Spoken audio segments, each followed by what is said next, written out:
Lord, Lordy, Lordy, Lord. It's YouTube. What's good, y'all? It's your boy, Canvas Nomad here. Welcome to another Captain's Log. It's raining cat and sitting dogs out here. And of course, I still left my mic on the charger. It's 4 days in a row. This is what it is. Y'all be alright. I don't know if you see. Yesterday was kind of a milestone for me. Yeah, it's definitely walking by the house. I'll probably connect to the Wi-Fi for a second, and then I disconnect. But yeah, yesterday was kind of a milestone for me. I go more in depth in it in that video, but I hit 8 hours of watch time yesterday. I hit 8 hours of watch time yesterday. I know that's not a lot, but that is monumental for me because the most amount of watch hours I've gotten in one day is generally 2. I average 1. So it's pretty dope that it happened, you know what I mean? Like, my channel's growing. People are watching. And that's really cool to see because it makes me want to keep going. Like, it's like finally, you know. I'm not saying that it's going to be like that going forward all the time, but it's growing. YouTube is growing for me. That's amazing. Oh, damn. So it's like now that's just that. Because you can get burnt out easily. You can just, when you're creating these things. And like I said, I'm trying to build a habit right now. That's all I want to do. And make sure that I have content that has like my mindset. And then just talk to you guys. But I still produce other kinds of content too. It's not just going to be, I'm not going to call this low effort. I'm not going to call this low effort. Because I feel like it's a growing trend. So it works. But obviously the videos with the S edits and all the stuff, the words, sometimes the captions at the bottom. Those are the things that people, you know, like, they're like, oh my God, he's a really good YouTuber. Like, that's just one of the automatic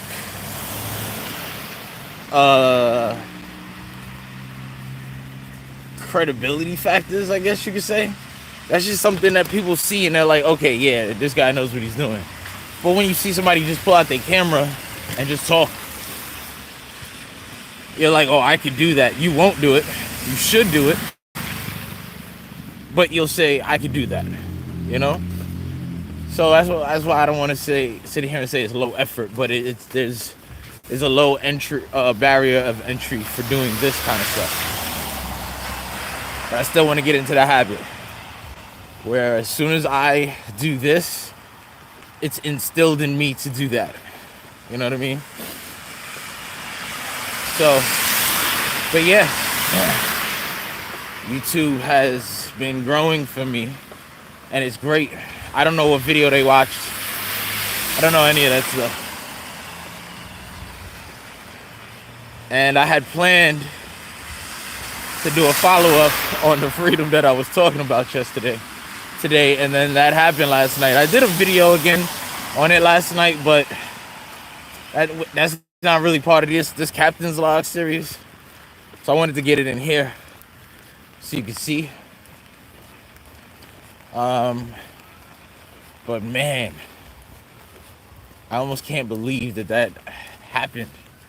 It's like no matter what, just keep going. If you're on YouTube, yo, or if you want to develop a YouTube, y'all know how I feel. Get on YouTube. Get on YouTube. I told you yesterday that attention is currency today. It's no longer just, you know, your contribution to society. I mean, I guess in a sense attention is contributing. But really, it's how much you distract the people from knowing what's going on. That is what you're getting paid today for. That is what you're getting paid today for. How much can you distract people from what's going on? Seriously. Because if you can just help the machine distract people and keep them as workers, that is your value nowadays. Because like I said, I would argue a teacher, a fireman, a cop, a lawyer, these people contribute to society more than anybody. Ask them how much they get paid. A teacher's salary is disrespectful. I'll tell you that. A cop? Man. Like, forget that, a fireman. I think firemen are probably some of the world's superheroes. They're fighting an enemy that ain't even alive. Think about that. They're fighting an enemy that isn't alive. With a cop, yeah, they can have multiple ways of making the situation go fatal, but it's still a human at the end of the day. An unpredictable human, but it's still human. Psychology somehow, some way can work. Fire, there's no way of convincing it to go left, to go right. Don't burn down that. Go that direction, because I gotta save this person. There's no negotiation with fire. So, I don't know. I feel as though those people contribute to society more than anything. Doctors, pharmacists. But look what they get paid. Proof is in the pudding. There's no way that you can sit there and tell me that the value of success. All right, I was watching this video yesterday, and I'm kind of going to reiterate what he was saying, because it was actually great. I mean, I had this epiphany at that age. I didn't know how to do it. Thus, me being 36 now, trying to do it. This guy was like, he got a job, he graduated high school. And he's trying to figure out what to do with himself. He said if he can become a server, he'll work a couple of days and he can get paid $1,000 a month. So he started doing the math. He said $1,000 a month, I can make 12 grand a year. Then he started thinking, what can he buy with 12 grand a year? Then he was like, wow, 12 grand is a lot of money, but it takes him a year to do that. And when you think about it, there's not really much you can buy with 12 grand to sustain yourself for a long period of time. Probably buy a car,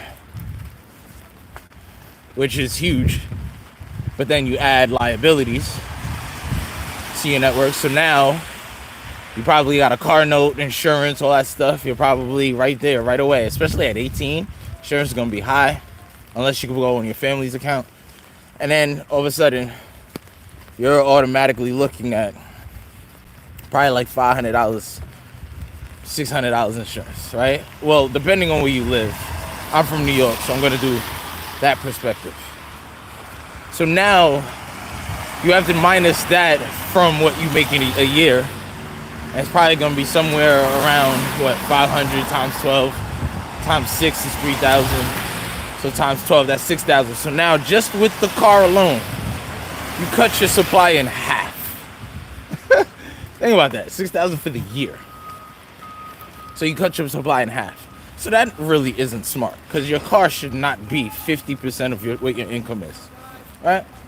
And then he was like, okay. His mom told him that she knows somebody in the banking industry that can help him get a job. All he had to do was go to college. And he was like, okay. All he has to do is go to college, study really hard, and he could become a bank teller for the rest of his life. Then he said, saying that sentence just didn't work for him. Didn't make sense. Then he started looking at all the jobs that pay high salaries.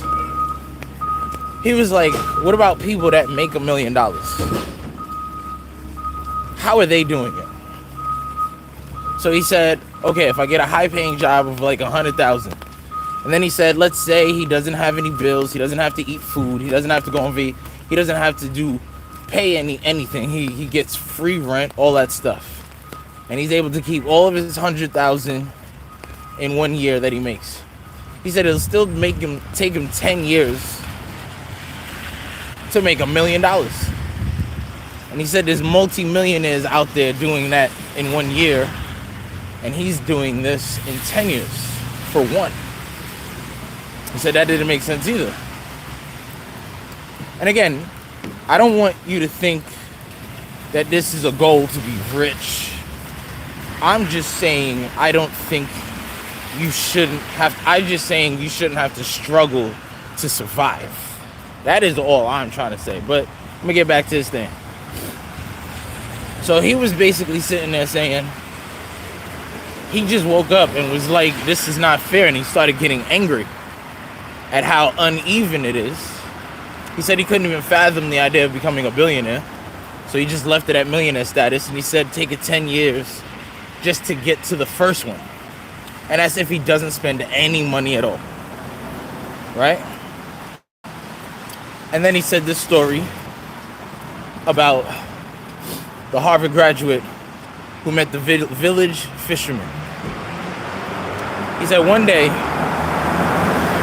there was a guy who worked. He was a businessman who was taking a vacation to a remote island. One day when he was at the beach, he saw this guy come in with a bunch of fish. He come into the water with a bunch of fish. And he basically asked him, wow, how long did it take you to catch all those fish? He said a little bit of time. He said, you need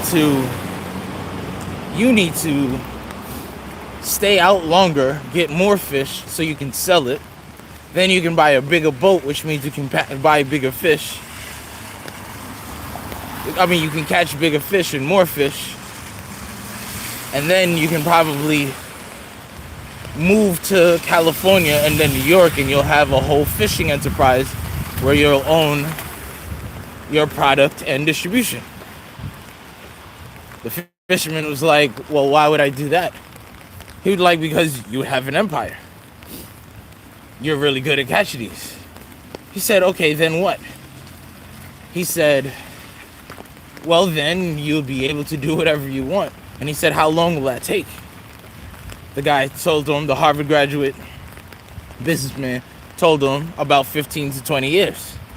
He said, it's going to take that long. Well, what happens next? He was like, I don't know.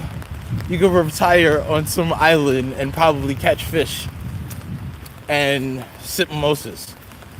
I kind of told that story wrong, because in the beginning, the guy was like, well, what do you do for a living? And he was like, I like to catch fish, sip mimosas, and hang with friends. Basically what I'm trying to say is, he's telling the guy to do all this work to do what he's already doing in his current life. It ain't always about money. Money is the security, but it should never be the driving factor. You know what I mean? Like, that's how you end up a puppet. That's how you end up a slave. That's how you end up $1 million slave. Because don't get it twisted, us at the bottom, I really do believe we are in a form of legal enslavement. But don't get it twisted like a football player or a basketball player ain't a slave either. In fact, I think it's worse for them, because they have more distractions to let them think that they're freer than us. But because of sponsorships, because of, they literally get on a chopping block and get statistically broken down so that an owner can bid on them. Like, think about that. Think about that. They get broken down so that an owner can bid on them. Literally. And it is bidding, because at the end of the day, they just, instead of bid, draft a contract. That's it. You choose from the pool that's available. So now we're changing the terminology, but we're not changing the definition. I don't know. Let one of them do something that the team doesn't like, or the NFL itself doesn't like, or the association, and see how quick they get fined. Now they might not care because they got the money for it, but see if they get enough fines and see what happens.